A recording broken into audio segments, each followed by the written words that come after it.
अगर किसी के पास दुनिया के सारे अधिकार हों, लेकिन जब कोई उन्हें छीने तो कुछ किया ना जा सके, तो कैसा लगेगा? ये एक बेहद डरावनी स्थिति है। भारत का संविधान सिर्फ मौलिक अधिकारों का एक खूबसूरत वादा करके नहीं रुकता, बल्कि इस विश्लेषण में हम देखेंगे कि कैसे ये उन अधिकारों को सुरक्षित रखने के लिए एक बेहद शक्तिशाली, सर्वोच्च और तुरंत लागू करने योग्य तंत्र भी प्रदान करता है।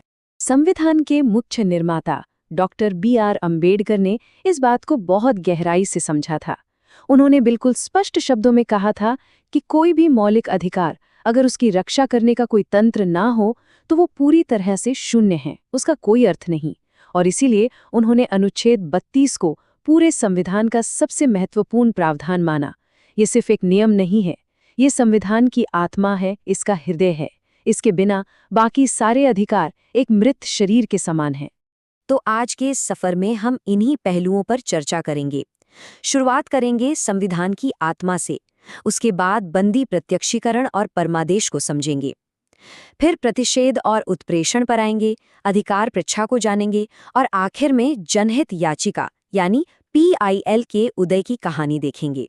चलिए सबसे पहले बात करते हैं संविधान की आत्मा की और इसके पीछे के गहरे इतिहास को समझते हैं। अधिकारों की गारंटी का ये विचार ऐसे ही रातों रात नहीं आ गया। अगर इतिहास के पन्नों को पलटें तो इसकी जड़ें 1215 के ऐतिहासिक मैग्ना कार्टा तक जाती हैं, जो इंग्लैंड में स्वतंत्रता का पहला लिखित दस्तावेज था। फिर सदियों बाद 1787 में ये धारणा अमेरिकी बिल ऑफ राइट्स के रूप में और ठोस हुई। और भारत में यहाँ आम नागरिकों को राज्य की मनमानी और ताकत से बचाने के लिए हमारी संविधान सभा ने काफी लंबा और कड़ा मंथन किया और आखिरकार दिसंबर 1948 में इसे अपनाया। और इस प्रावधान की सबसे बड़ी ताकत क्या है? वो है इसकी सीधी पहुंच। अगर किसी भी आम इंसान के मौलिक अधिकारों का उल्लंघन होता है तो उसे न्याय पाने के लिए निचली अदालतों के लंबे और थका देने वाले चक्कर काटने की बिल्कुल जरूरत नहीं है। वो व्यक्ति अनुच्छेद 32 के तहत न्याय के लिए सीधे देश के सर्वोच्च न्यायालय यानी सुप्रीम कोर्ट का दरवाजा खटखटा सकता है, या फिर अनुच्छेद 226 के तहत अपने राज्य के उच्च न्यायालय यानी हाई कोर्ट जा सकता है। ये तुरंत न्याय पाने का एक बेहद असाधारण और शक्तिशाली रास्ता है। अब आगे बढ़ते हैं और देखते हैं बंदी प्रत्यक्षीकरण और परमादेश को, जो न्यायालय के दो बेहद अहम हथियार हैं।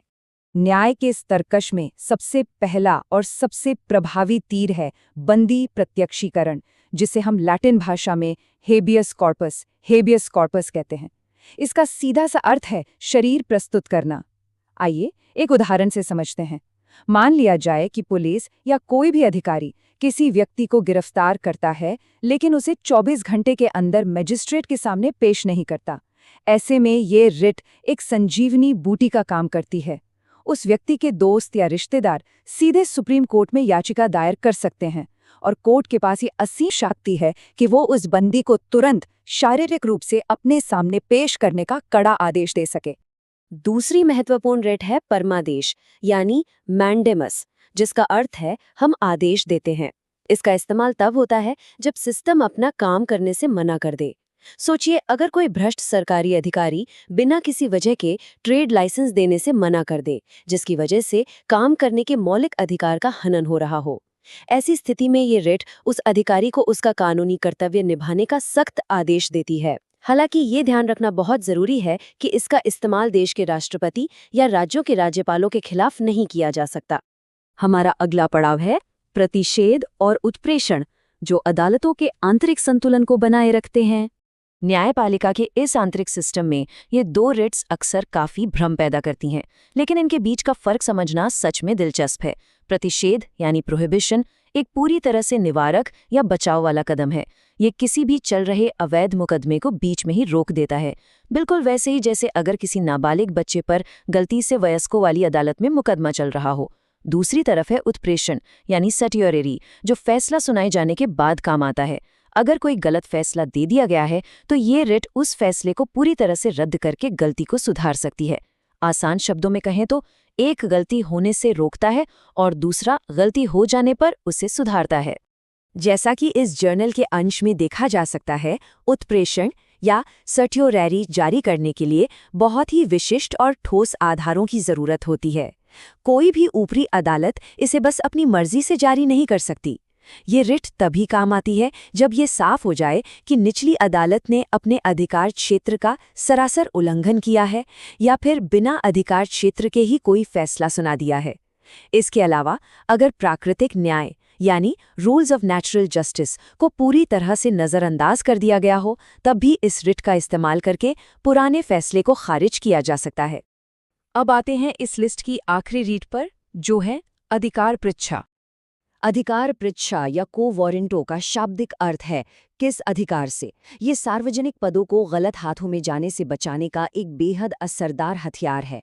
अगर कोई बहुत ही महत्वपूर्ण सरकारी पद बिना किसी उचित विज्ञापन या प्रतियोगिता के सिर्फ भाई भतीजावाद के चलते किसी को दे दिया जाता है, तो ये तो सीधा सीधा अवसर की समानता के मौलिक अधिकार का उल्लंघन है ना। ऐसे में ये रिट सीधे उस नियुक्त व्यक्ति से एक बड़ा सवाल पूछती है, आखिर किस कानूनी अधिकार से आपने ये पद धारण किया है। अगर जवाब सही और कानूनी नहीं है तो उससे वो कुर्सी छोड़नी ही पड़ती है। और अब बढ़ते हैं अपने अंतिम हिस्से की तरफ, जनहित याचिका का उदय। सदियों से अदालतों का एक बहुत ही सख्त नियम हुआ करता था जिसे लोकस स्टैंडी कहते थे।